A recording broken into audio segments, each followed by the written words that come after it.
On a certain spring day, in a remote corner of the world, a handful of men, like strange voyagers from another planet, set foot to a small Pacific island. Who are these weirdly garbed visitors who so gingerly pick their way forward? And what do they expect to find on this barren strip of coral sand? Can there be any plan, any purpose in this jumbled mass of pieces and bits? And yet, why the expectancy, like probers into antiquity entering the sealed tomb of a pharaoh? Why the diligent, absorbing searching into ruins?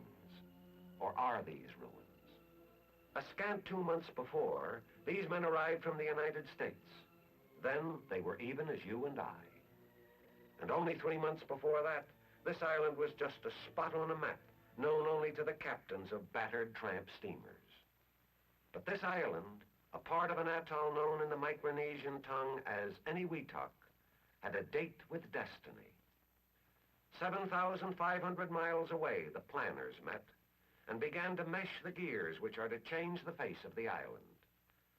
And so it is that tropical Eniwetok comes to know the mechanical prowess of men who have changed many a similar island during the late Pacific War.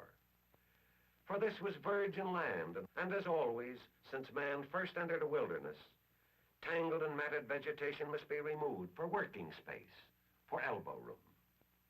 The surface is then rearranged into new patterns as machines first dig up, then level the coral soil. But simple flattening alone is not enough. Cement and tar are added to form a hard, level surface. Islands of our atoll now begin to assume the character of gigantic tabletops, bowing to the engineer's exacting transit. But there is more to come. Underwater obstacles are blasted. A causeway is built to link two islands. And mushrooming across the face of the atoll, a tent city for living quarters, Quonset huts for supplies. So the islands take the shape, the form of their planners. A native of this sun-baked area of the world would be amazed and bewildered at these strange doings. To an American, most of these things would seem routine, but there are some things not even he could explain. For what purpose these low cubes constructed of reinforced concrete oddly mixed with nuts and bolts? Why this tower in the middle of the lagoon? For what reason this underground cable? But most of all, why this steel giant dominant on the landscape? It is clear that this is not an ordinary island. This is not just another supply base, not just another landing strip. This tower rising in the sky, to be the holder of fissionable material, this zero tower, gives us the essential clue. This is an atomic island, a test island, a gigantic laboratory island. This then is the reason for the hard-packed sand, ready for test instruments, free of dust, clear of obstacles, like a porcelain tabletop in a physics laboratory. In a way, it seems strange indeed that a controlled scientific experiment should take place in a remote corner of the world. Why not the laboratories of the Atomic Energy Commission, or the laboratories of our colleges and universities, or even the New Mexico desert? Furthermore, why can't we cut down the amount of fissionable material and have a small atomic explosion? The scientific answer is simple. There is no such thing as a small atomic explosion. A definite known quantity, a specific critical mass is essential before a chain reaction will occur. All the laboratories and production plants of the Atomic Energy Commission contribute to the development of atomic energy and the manufacture of fissionable materials. The Los Alamos Scientific Laboratory develops the methods of using such materials in weapons. These must be proof tested. One point is positive. An adequate laboratory, a laboratory with space, is essential for our continued progress in peacetime, as well as military applications of atomic energy. Thus it was decided. At last the way was open. Hurriedly but carefully, the scientific investigators, the technicians, gather together their instruments, their gauges, their meters, their recorders, and send them to the docks, to the ships. Only one step in the tremendous, time-consuming job of planning and preparation. All this, you ask? All this so a handful of weirdly garbed men can search in the rubble of a small Pacific isle? All this just for a test, an experiment, for unraveling one more mystery of the complex atom? Yes, all of this and more. All of this to satisfy the incredible intricacy of nuclear science. A science which demands everything, from an electronic telemetering gauge to an empty beer can. A science which also demands the highest caliber scientist and technician. So these men with their imaginative equipment moved to Eniwetok, lock, stock, and barrel. Some by ship, others by aircraft. But whether by sea or by air, they move into full partnership with the military establishment. Operation Sandstone, from first to last, is a joint effort, a meeting, a blending of the total energies of the United States. The difficult problems involved in carrying out a delicate, controlled experiment in an isolated, primitive area calls for united effort, for a strong scientific team supported by all branches of the military establishment. And since this test is outside the continental limits of the United States, exceptionally strict security measures are in order. Security is a major part of test operations and is a necessary part of most atomic energy development. And yet, despite security limitations, the peacetime applications of agriculture and medicine are open to the world. Scientific knowledge in itself is not a bad thing. It is tragic that in the case of atomic power, destruction goes hand in hand with construction. The age-old story of good and evil, keeping step with man in his fight for a better life. No, the answer to man's greatest problem is not in atomic energy in itself. The answer lies in the hearts and minds of men. The minds of men are creating this laboratory in the middle of an ocean, this tabletop barely 10 feet above the level of the sea. And on this, a machined spit of sand, the test instruments are installed, all facing the zero towers. Instruments which will give dimension, depth, and character to what exists in the minds of the scientists. Instruments designed to capture, record, measure, in a hurried millionth of a second, an event which occurs with the fleeting magic of a shooting star. Some massive, rugged, others small, delicate. Some commonplace, everyday, others marvels of engineering skill, capable of capturing happenings beyond our senses, the recording of light and neutron generation, the intensity and amount of gamma radiation. A harp gauge, the age-old symbol of peace and tranquility, becomes a measuring instrument of blast and pressure. A piston gauge, ready to absorb a cracking, jarring punch, more powerful than the collective kick of all the mules in Missouri. Instruments to give us clues which, among other things, will enable us to live longer, more useful and productive lives. It's staggering to realize how little we really know about atomic energy. The effect, for instance, on simple essentials like wood, paints, metal. We stand fascinated, like a child observing the wondrous effect of a nail flattened under the ponderous wheel of a locomotive. Photographic apparatus, as much a part of instrumentation as some of the more specialized devices, is ready. A lasting image, a permanent record to be carried away from this workshop, back for detailed analytical study in the States.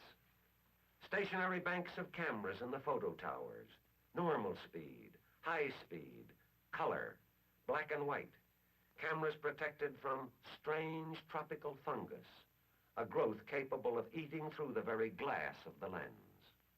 Mobile cameras mounted in photo aircraft. Cameras capable of shooting 10,000 individual pictures every second. Cameras with lenses powerful enough to record the dust on a flea's whisker at 5 miles. Operation Sandstone is to have the most complete photographic coverage in human history.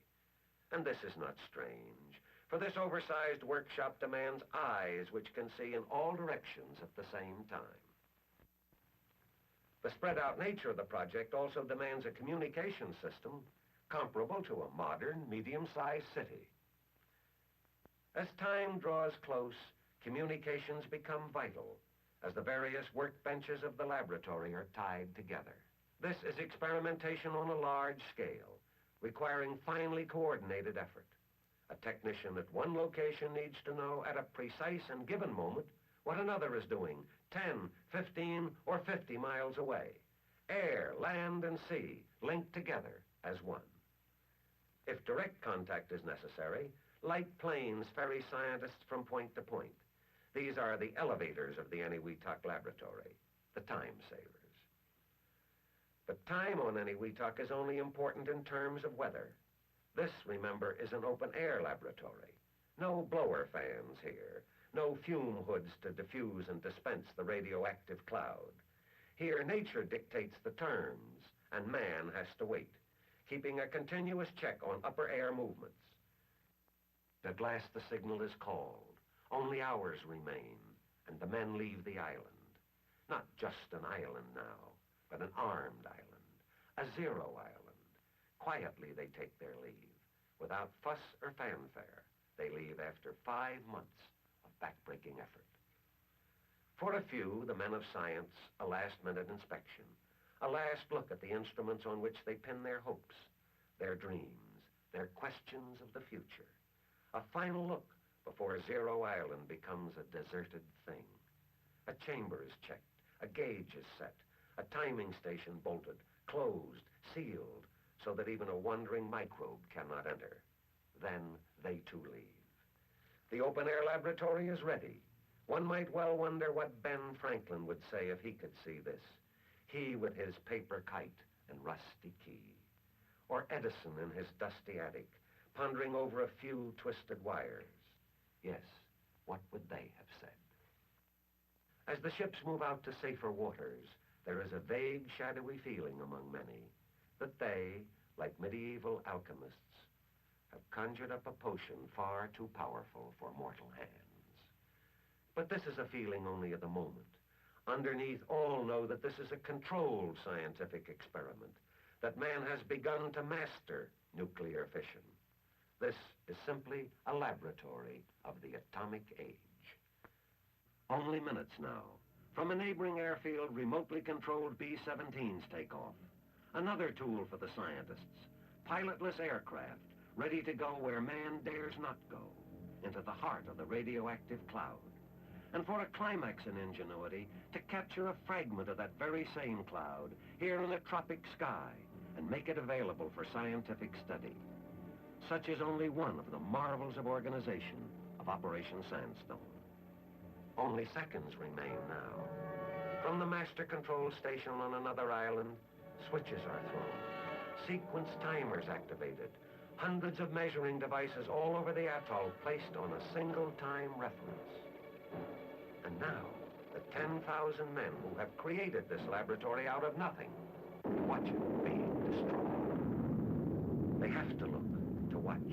The chain reaction of atoms building up into powerful exploding energy is still something which grips the imagination, something which cannot be ignored. The sun of early morning highlights the atomic cloud as it drifts away from Eniwetok. But the strange and mysterious ingredients in this cloud will not be lost. They have been captured and returned now to Earth, carried by the crewless but obedient drones. These flying guinea pigs are hot, radioactive. Technicians handle the collection equipment with instruments suggesting the sterile remoteness of medical forceps. Just as remote as the electronically controlled tank, which digs out soil samples under the direction of a helicopter. Man approaches his test island with caution. So this is how it came to be that on a certain spring morning in 1948, a handful of men dressed in impregnable clothing carefully poked through the rubble of an atom-blasted island. Men who search through ruins which hold something more than destruction. For hidden in the debris, cunningly protected, are records which will enable scientists of the Atomic Energy Commission to piece together the real story behind Operation Sandstone. And now the work really begins. The long, laborious task of assembling data, of making sure every scrap and tatter of evidence is sent to the laboratory ships or ferried back to the States. Some of the data collected will require months and perhaps years of study, of detailed analytical probing with slide rules, calculating machines, microscopes. But other analysis must be done here and now on the spot. Some of the results of nuclear fission have the characteristics of an open bottle of soda water, quickly dissipating into nothing. The results of Operation Sandstone, the produced tables, equations, charts, graphs, records, all of this compiled data will further point the way, will speed the development of atomic energy. But such knowledge comes not from paper and pencil alone. It comes out of controlled experimentation, out of deliberately creating a few microseconds of atomic light and sound. So it has been from the beginning. Trinity, Alamogordo, New Mexico, 1945. Operation Crossroads, Bikini, 1946. Able Day, Baker Day. Operation Sandstone, 3 detonations. These were fabricated releases of power, of energy locked up within the atom from the beginning of time, detonations rivaling the light and energy of the sun. The sun, to us the difference between life and death. It burns, stifles, dehydrates. But who would deny its warmth, its light, its beneficial radiation? So can it be with the energy man has created.